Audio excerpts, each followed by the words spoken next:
Hi, this is a demonstration of the Pure Storage plugin for vRealize Orchestrator version 3.5, showing you installation and configuration with the new integration with Pure 1. The first step into using the plugin is to, of course, install it into your vRealize Orchestrator server. If you have not yet downloaded the plugin, you can get it from VMware's Marketplace. Once logged into vRO, click on Manage Plugins and choose the .vmo app file, that is the plugin itself. Upload it and accept the user agreement. Once you've accepted it and click Install, vRealize Orchestrator will automatically restart the configuration server to allow the use of the plugin. It will not immediately be available. This usually takes about 2 minutes.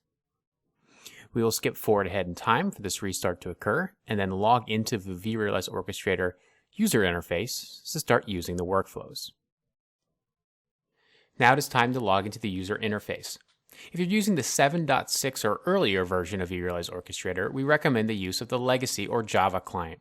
If you're using the vRealize Orchestrator 8.0 or later, we recommend using the HTML5 interface, particularly in vRealize Orchestrator 8.1.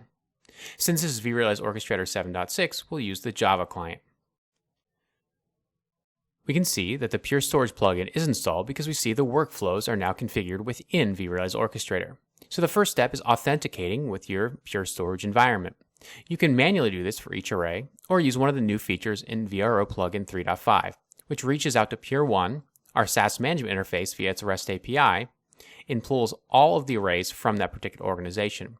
So first we'll authenticate with Pure 1 using a JSON web token that we supply. You can also use a public-private key.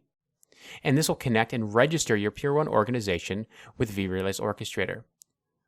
You can add 0 or 1 or many Pure 1 organizations into vRealize Orchestrator. Once Pure 1 has been authenticated, you can see its organization inside of the inventory of the vRO inventory panel.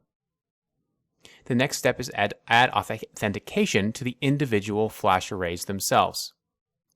Using our fleet provisioning tool, this will reach out to Pure 1 and pull all your flash arrays or Cloud Block Store instances from that Pure 1 organization and register them as an authenticated target in vRealize Orchestrator. You can either provide credentials that are valid for all, or you can individually authenticate them as the plugin workflow finds them.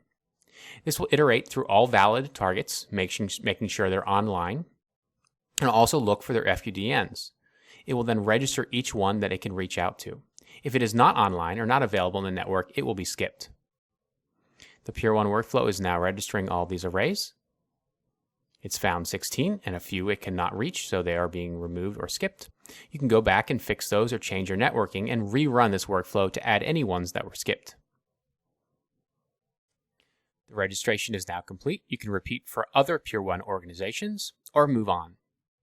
Now that these arrays have been authenticated, their objects and their inventory is included in the vRO inventory as well. And this can be refreshed upon demand by clicking the Update button in the upper right-hand corner, or just accessing via a workflow. We can expand our organization and expand our flash arrays, and we'll see each flash array that was authenticated, and if we expand them, we'll see their volumes, snapshots, replication groups, hosts, host groups, and more. We can expand individual volumes, for instance, to see their snapshots underneath that object.